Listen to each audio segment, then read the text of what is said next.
Olá pessoal, sou o professor Kleber Guedes, vamos iniciar mais uma aula de língua portuguesa.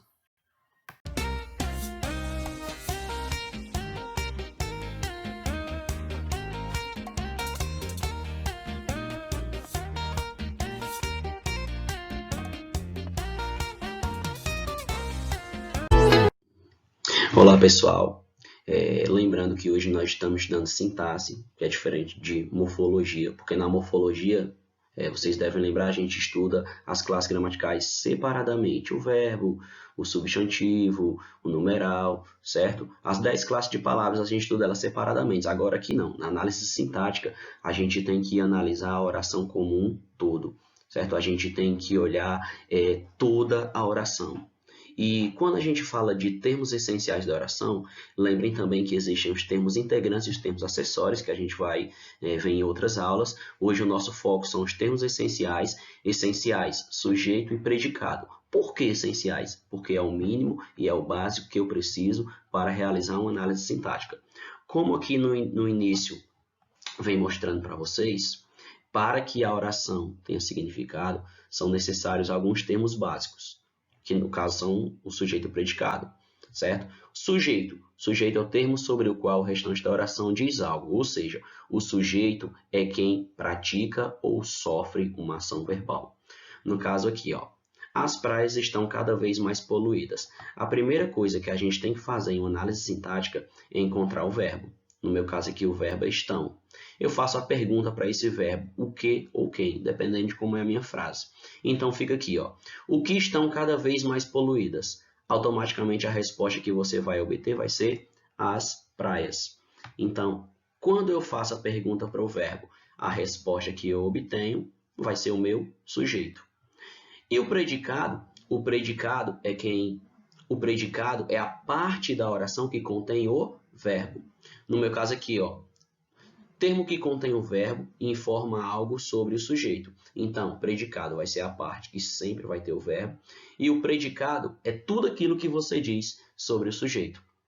No meu exemplo aqui eu tenho, ó, as praias estão cada vez mais poluídas, que no caso o mesmo exemplo da oração anterior.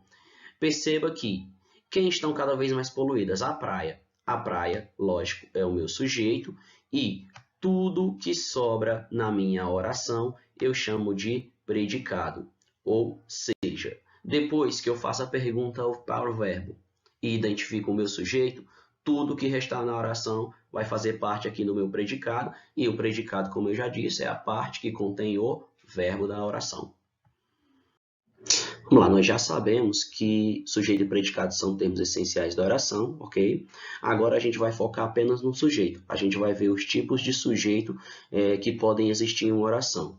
Primeiro é importante saber que o sujeito ele pode ser determinado, quando eu consigo identificar quem pratica ou sofre aquela ação verbal, mas o sujeito ele também pode ser indeterminado, quando eu não consigo identificar a ação verbal, certo? Quando eu não consigo ali identificar naquela situação quem está praticando uma determinada ação.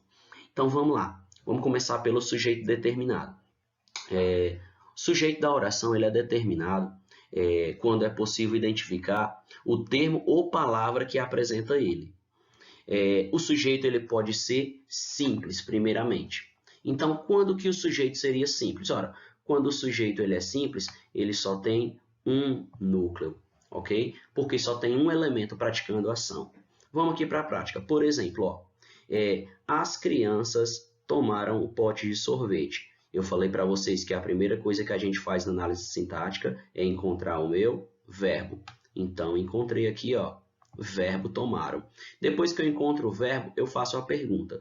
Como aqui trata-se de crianças, então eu vou perguntar quem e não o que. Então, quem tomou o pote de sorvete? As crianças. As crianças é o meu sujeito. Perceba que aqui a gente tem duas palavras, as e crianças.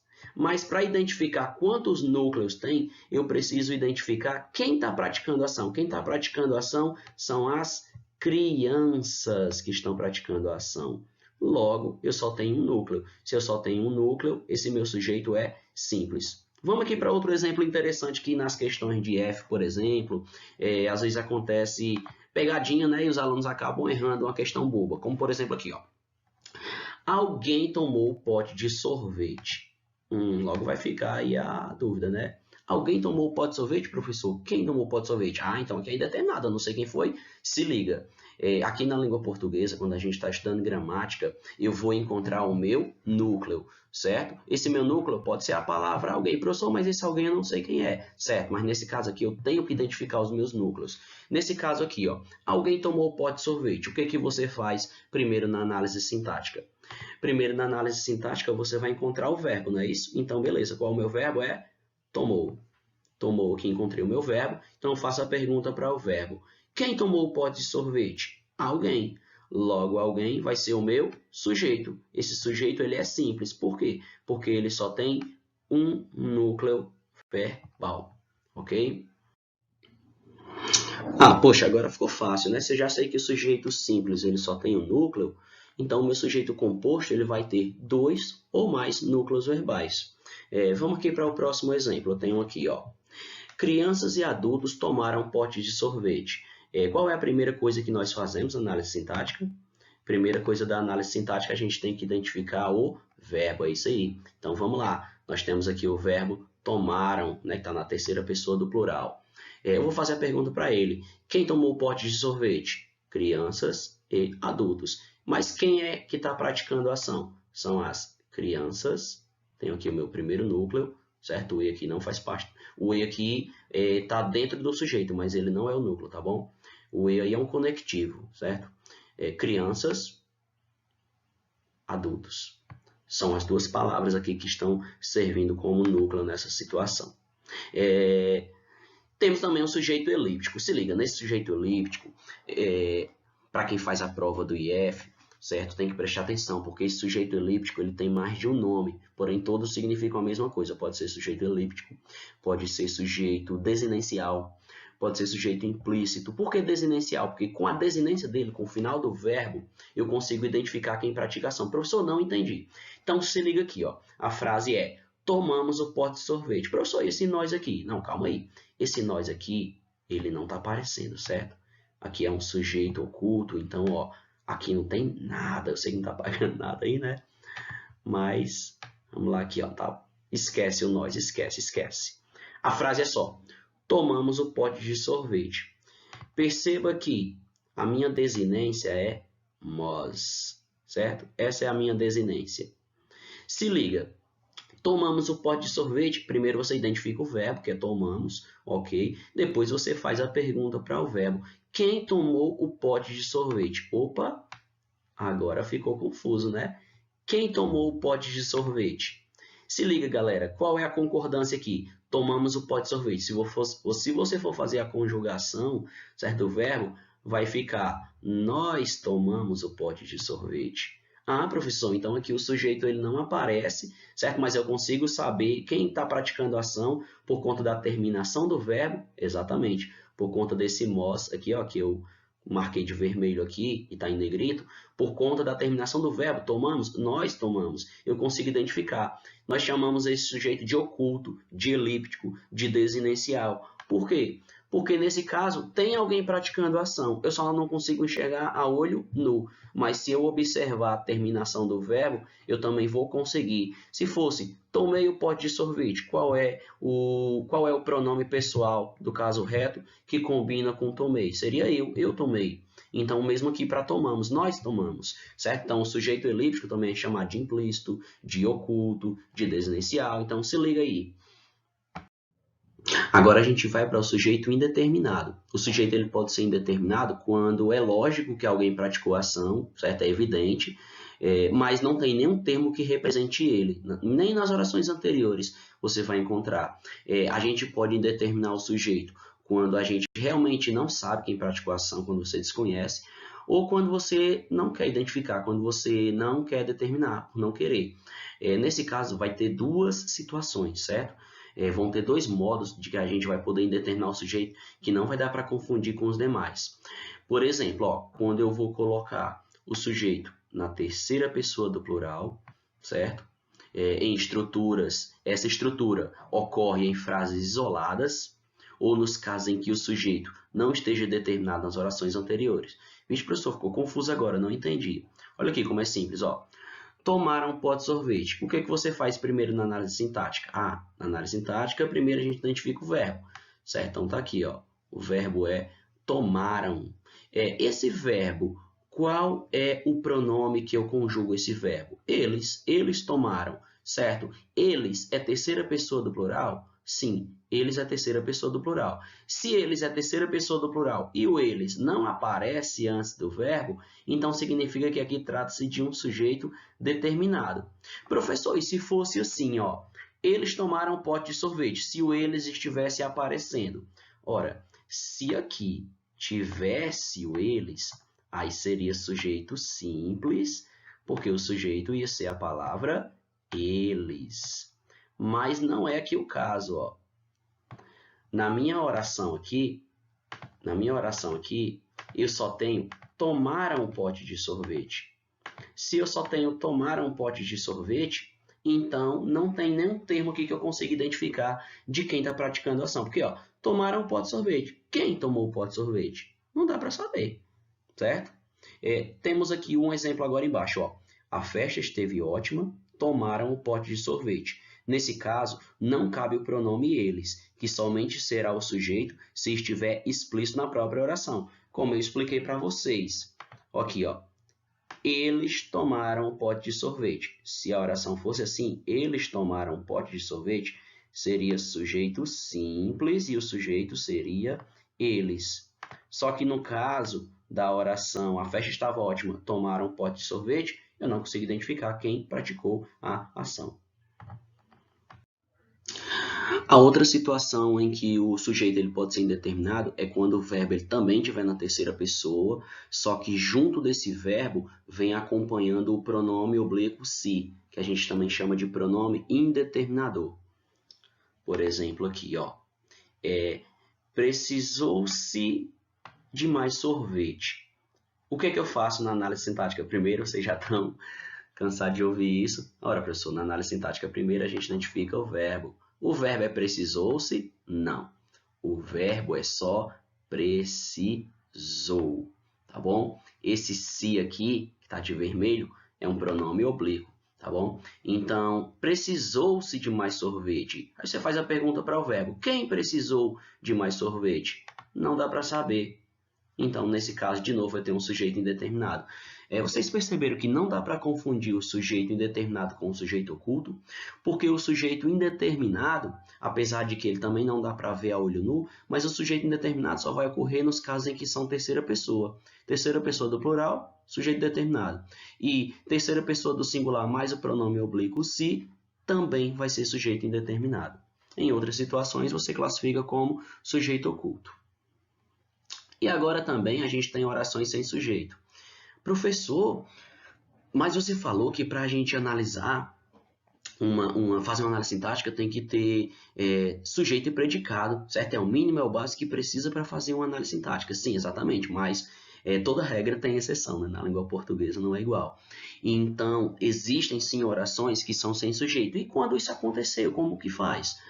Quando a oração é sem sujeito, simplesmente ela só tem predicado, certo? Toda ela vai ser predicado. E quais são os casos em que isso acontece? Então vamos lá, ó.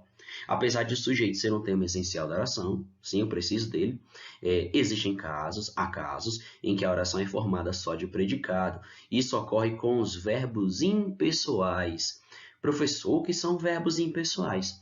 Galera, verbos impessoais é quando ali não tem uma pessoa, quando tem ali um ser vivo ali praticando aquela ação verbal, como por exemplo quando são fenômenos da natureza, certo? Por exemplo, ó, choveu ontem à noite. Minha primeira oração aqui, ó, choveu ontem à noite. Aí você pode dizer, sim, quem praticou a ação aí foi a chuva, certo? Mas aí a chuva é um elemento da natureza. Fenômenos meteorológicos são classificados como verbos impessoais, logo aí a oração é sem sujeito.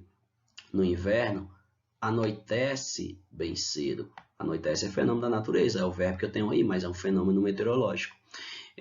Está chovendo pouco no sul do país. Está chovendo, ó. Está chovendo. Eu tenho dois verbos que indicam a mesma ação. Quando eu tenho dois verbos que indicam a mesma ação, eu tenho uma locução verbal. Lembram disso? Locução verbal é quando eu tenho dois verbos que indicam uma mesma ação, certo? E no caso aqui, como de novo está falando em chovendo, chovendo é fenômeno da natureza, então logo eu vou ter aqui oração sem sujeito, bem simples, né? Outra situação é quando eu tenho o verbo haver no sentido de existir, no sentido de acontecer. Vamos olhar aqui quando que isso ocorre, ó. Havia poucas pessoas na reunião. Professor, não é? Haviam poucas pessoas na reunião, galera. Quando o verbo haver tiver significado de existir, de acontecer, ele também deve ficar no singular, viu? Professor, mas eu sempre falei haviam. Então, a gente, né, normalmente as pessoas falam errado no dia a dia, né? A gente usa a linguagem coloquial, informal, mas a gente tem que ficar atento aqui para as regras da língua portuguesa, né? Para a gente que vai fazer prova de FCE, certo? Mais futuramente Enem. Houve algum problema com você? Percebam que houve algum problema com você. É a mesma coisa de dizer que aconteceu algum problema com você, né? Percebam que havia poucas pessoas, é a mesma coisa de dizer que existiam poucas pessoas. Na minha cidade está chovendo muito. De novo aqui, ó, está chovendo é o quê? Que eu falei para vocês? Está chovendo é uma locução verbal. E o que é uma locução verbal? É quando dois verbos indicam a mesma ação. Quando eu tenho aqui está chovendo, na minha cidade está havendo uma exposição de arte, desculpa. Na minha cidade está havendo uma exposição de arte, é a mesma coisa de eu dizer que na minha cidade está havendo, na minha cidade está acontecendo uma exposição de arte. A gente também tem o verbo haver, quando ele o verbo haver e o verbo fazer, quando eles estiverem indicando tempo decorrido. Professor, o que é tempo decorrido? Tempo decorrido é um tempo que já passou, que já aconteceu. Quando eu tenho aqui, ó, há 10 anos que não vejo. É a mesma coisa de dizer que faz 10 anos que não vejo. Ó, o verbo haver e o verbo fazer aqui, eles estão tendo o mesmo significado. Deve haver, aqui nessa locução verbal, deve fazer décadas que se casaram. Deve fazer décadas que se casaram. Ou seja, deve fazer décadas é um tempo decorrido. Faz meses é um tempo decorrido, é um tempo que já passou. Há 10 anos é um tempo decorrido, é um tempo que já passou. Essas situações a gente também classifica como uma oração sem sujeito, certo?